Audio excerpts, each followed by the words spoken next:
I don't want anybody to think that devices really are the devil. And it's not about being anti-tech.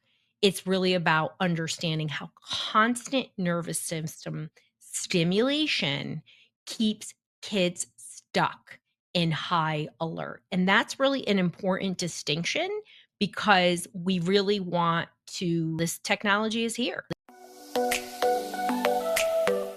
How do we keep our kids regulated? They're on devices, and how do we manage that? And I definitely talk all about it in my book, but we are here and we're going to talk about it. After COVID, it makes me think of a family I was working with, and Tom and Rachel, and they had a 12-year-old named Eli.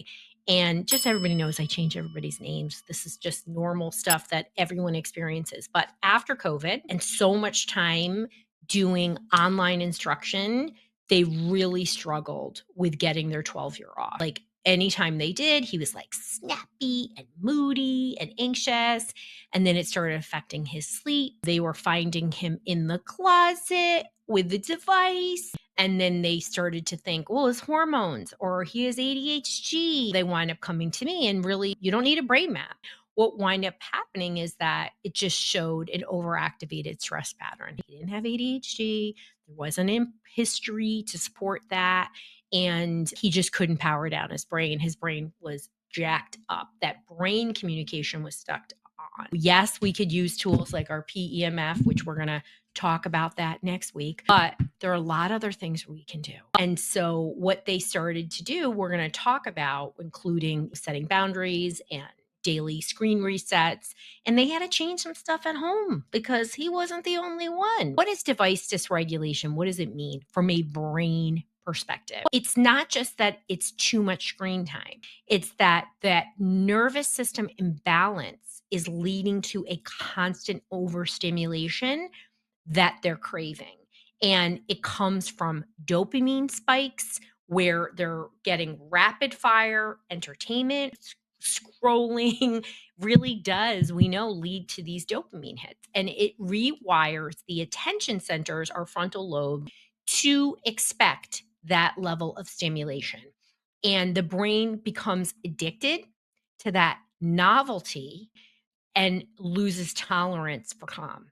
And that is a dangerous mix, because in order to be regulated, we need moments of calm. And I don't know about you all. I would love to hear from you, for people that are watching this live. I find it hard to get off my device. I find it physically hard to let go of that stimulation. I have to actively do things to counter it, including powering down. When that brain network starts craving this constant stimulation, you start to see understimulated behaviors, low motivation, on board, all of those things. So it's not that your child is lazy or their brain is lazy, it's actually overloaded. What do we do? Each scroll that your child does notifies that the brain that there's a mini dopamine hit. Short-term pleasure, long-term depletion.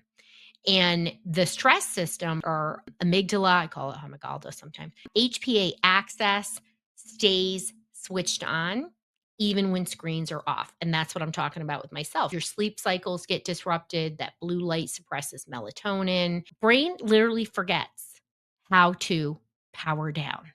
And you also start to see a loss of executive functioning. So from planning to impulse control.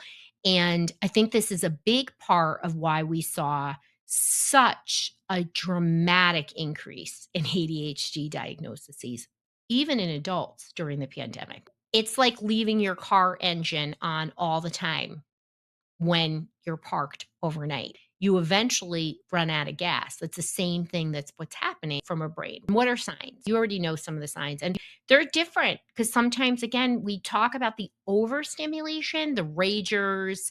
As soon as you ask them to come off, explosions, and irritability and all that, the constant boredom. But you also can see those focus problems. You can see emotional flatness, sensory overload, difficulty transitioning from devices. These aren't just symptoms, right? Because we often think, well, they're just doing this. This is signs of the nervous system saying, hello, I'm having a hard time. What do we do about it? Because we're all in the same boat. And I think it's great we're in the same boat and we actually support each other.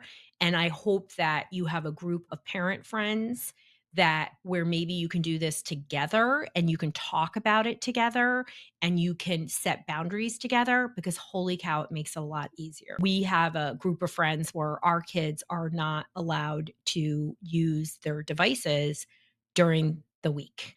Who has time for devices during the week? There's so much flipping homework in high school. If I didn't have my kids' friends doing the same thing, I would be hearing about it. So please support another mother, a father, or grandparent or caregiver out and band together because you're going to get back talk from your kids. I'm going to use my comms framework to help us walk out of this so that we're not in constant device dysregulation states because we can't live like this. This is some hard stuff. And for sure, this is a problem for parents. Incomes, CALMS, we're going to walk through that. So, step one is that when your brain is flooded with stimulation for a child, we have to co regulate. That's the C. Can your child borrow your calm? It is truly one of the most powerful things that you have as a parent. And please don't dismiss that. And please go back and watch some of the episodes or listen to the episodes related to co regulation. I recently did like one on ways you're regulating and ways you're not. And they're just information. It's actually so easy to do some of these things. And the more you regulate, the more it's easy for you to regulate and the more you can help your child find that calm because you're their anchor. When you're approaching your child, I don't care. You may be irritated. I found out something yesterday with my own kid and I was like, guess what's happening? There's no devices this weekend. And he put up a fuss. And I was like, hmm. And then he came back and he realized that that's just an appropriate punishment. So when we regulate, we're going to send them a cue that they need to regulate. Doesn't mean they're gonna, but what it will do is help them find it more easily. And also, once they do dysregulate, they're more likely to step in. Okay. A in comms is avoiding personalizing. So this isn't about disrespect or disobedience. They're dysregulated. They're not able to access their frontal lobes, their thinking, their calm in the same way. And if you come at them guns ablazing in the red, they're going to meet you with that red. If you meet them with a calm, again, you don't know if they're going to be calm, but they're more likely. And the more that you have these interactions, but they are on this device going 100 miles an hour, getting all the dopamine hits, and they're there and they're struggling to downshift. So when we take it personally, because A is avoiding personalizing, we have to ignore their stress response. Okay. Not easy. And you can always pause. You don't have to say anything, you can walk away. Then L is looking for root causes. Is this really about the game? Is this about them wanting to be with their friends? Is this about the transitions? What is it that is causing this? And the number one missed opportunity parents make on devices, let me say this again. The number one the opportunity parents are missing and leading to device dysregulation is it is not setting up boundaries in advance. That leads to so much conflict because you're trying to get your kid off this device and there aren't boundaries. And they're like, well, they should know. I mean, we were playing Atari in our basement, okay? And we didn't have a finished basement. You know what I'm talking about, my 80s moms and dads. We didn't have that same dopamine hit constantly happening for us. So predictable boundaries, and predictable means what? You are being consistent. You must be consistent. It creates safety in the brain. It's a lot easier. And guess what? You're not yelling. You're being fair and clear about what the boundaries are. And it sets that clear, predictable limits before the device turns on. Once the device is on and you try to boundary set, what's happening? They're in a dysregulated state. They can't access their frontal lobes. That means reasoning and logic are out the door. So here's an example. You can play for 30 minutes and then it's time for dinner. Okay. Let's set the timer together. Now, I have lots of different kinds of kids that I work with, including my own. My kids have, we use technology, Gryphon with a G, and it is budgeted time. That is it. That's all they get. So we can turn it on and we can turn it off, and my kids don't say anything. There's no more reactions. It's just what it is. And we even do this with our 20-year-old. And they'll now politely come down and say, and I don't have perfect kids, people. So please know this. They will politely come down and try to negotiate based on pre existing things that we've done. Here are the things you can do to earn more time. Or they'll say, do you mind if my friend Tommy is on? Do you mind if I finish it? And then I will say, because again, if they're calm, I'll talk to them. How much time do you think you need? Well, I think you need about this. Okay. And you have boundaries that are there, and it really is incredibly helpful. If there's transition in this, looking for root causes, if the transition is constantly a problem, well, number one, go back to the boundaries in advance. But you got to think about transition mornings, and you have to think about sensory transition. So let me talk about that. So transition mornings is you can set your timer on, I do it on the microwave because nobody else is, I use it to heat up my neck wrap thing. We don't heat up food in there. And I let the timer go off so that they have to get their butts up physically, takes them out of the game and turn it off. Otherwise, that beeping is going to make everybody cuckoo, including the cats.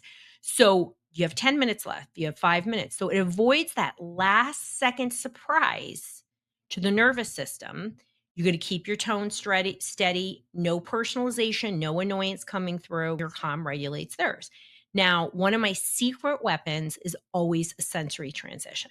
So if you're expecting your kid to go to do a device to outside activity, their homework, church, whatever, dinner, they need a sensory transition because the brain needs grounding after being on a device. You have to replace that digital stimulation with sensory input, and that will reset the nervous system. These are habits. I talk a lot about in my book that these habits are just like brushing your teeth.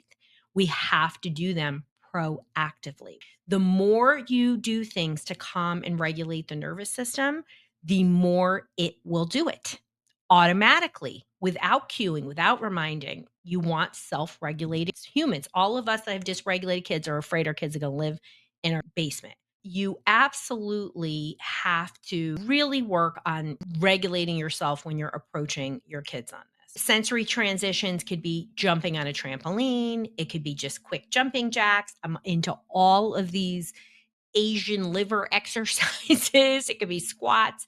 It could be drinking cold water. It could be having bubbly water. It could be having a sensory snack, deep breaths, walking outside, getting on barefoot, whatever. You just have to do it and you have to be consistent about it. And that's important. So these small sensory shifts discharge that excess energy and gets them to reconnect to their body, making real world engagement easier for them without over relying on you, because that device that they've just been on has sent them into overdrive, and we have to reconnect before we can expect them to do anything else. And this is just a reality of modern living. We can wish that our kids didn't dysregulate on devices. What are you going to do? Not have a device? I mean, most instruction today, I had to buy my own textbooks because there are no textbooks. They do have books, physical books that they read in English, but no more textbooks. And I was like, oh, we need some textbooks. Dr. Rowe needs to look stuff up. I'm not going to be looking up online. So M in comms is modeling coping strategies. Show them what you want. Don't be like on your phone going, get off your device. Monkey see, monkey do. So kids need to see regulation to learn it. So you do some exercises when you get off your device. You say out loud, okay, I'm going to work on this for 30 minutes and then I need a break because my nervous system is in overdrive. And it's not hard to do this. It just becomes a habit. And how do you cope with too much and too much device time and talk about it with your kids and let them know? And what's great about it is you're showing them the real world impact without judging them. And that's really powerful, right? Because kids feel very criticized and judged, especially when you're in conflict over devices all the time. And then S is supporting the nervous system. After screens, you've got to do things. Is it hydration? Is it that I'm following Tai Chi with mom? Get in there and do some Tai Chi. 2 minutes. Are you having magnesium? Are you putting PMF on? Are you praying? Are you doing breath work? I love sensory movement to reset. So, what are you doing to support the nervous system? And yes, we want our kids to play outside, but are there other kids out there? Is there an activity? Do you have to go out there? Do you have a dog? Like, what are they doing to get out there? We can't just, I think we all saw in the pandemic when you were like, just go play with your stuff. It's not so easy. Sometimes kids need some structure. It's not forever, but what can you do to scaffold it so that it begins to happen more naturally for them? We strengthen that nervous system's ability to handle stimulation of any kind, and all of us are overstimulated by these devices, then they can calm down faster the next time. So even if it's not snapping in right at that moment, the more you practice it, the more the nervous system says, oh, I can go into a parasympathetic state. That's my hot tub state. I can be calm. I like it there. If we keep them overstimulated, it's constantly crashing and clashing. We don't want to clash with our kids over devices. But what are we doing? Comms teaches kids control without conflict. And there's a lot of power in learning, and we need to do that. So, when we are boundaries in advance, the transition warning, the sensory, it's incredibly important to do that. And remember, screens aren't the villain here because we have to learn to live with that. Dysregulation is. And when you regulate the brain naturally, the brain will start craving regulation. And that's incredibly, incredibly important because the more we stay in a stimulated state, the more your child will reject calm. It's like all those people who tell me they hate massage. I'm like, oh, and I get it. There's a lot of reasons why people um, have, find that. And absolutely, Rick, boredom is great for kids. But what are we setting in place for them? What are we showing them to do when they're bored? Is it art? Is it playing outside? And are we modeling time off our devices? I'm the worst culprit of it. And I talk about it with my kids. Like, I'm like, I need to work for this amount of time. And boredom does spark imagination. And how are we showing kids how to play with things? My Max was homeschooled because I found homeschooling because of what number one reason people homeschool outside of religion is because of health. And my Max was a PANS kid, and we had to do it because he was out of his mind, and we had to do treatment, all that other stuff. But it is incredibly amazing to watch homeschoolers play. They play like 80s kids, right? A stick becomes exciting. I remember this super dysregulated kid of somebody who worked for me. And he said, what is this? It's so weird. They're playing with sticks. And I thought, oh. And he struggled with mental health his whole life. And sometimes, yes, physical boredom can be distressing for kids at time. You don't have to rescue. Don't rescue your kids. Stress and learning how to cope and manage with stress is one of the greatest gifts you're going to ever give your kids. Now, if your kid is always stressed all the time, you got yourself a problem. You need some PMF, you need some neurofeedback, you need to find a Dr. Rowe or work with me. We need to learn how to tolerate boredom. And again, devices don't have to be the devil and the enemy. How are we going to do that? How are we going to do that together? I really enjoyed not being monitored all the time. Like today, these kids have too much. Everything they do is being documented. But we don't have to wish for that. What we have to do is be as regulated as possible. And I hope today's conversation left you feeling hopeful because I know some of times this is very real. This is a very real high conflict daily battle with your kids.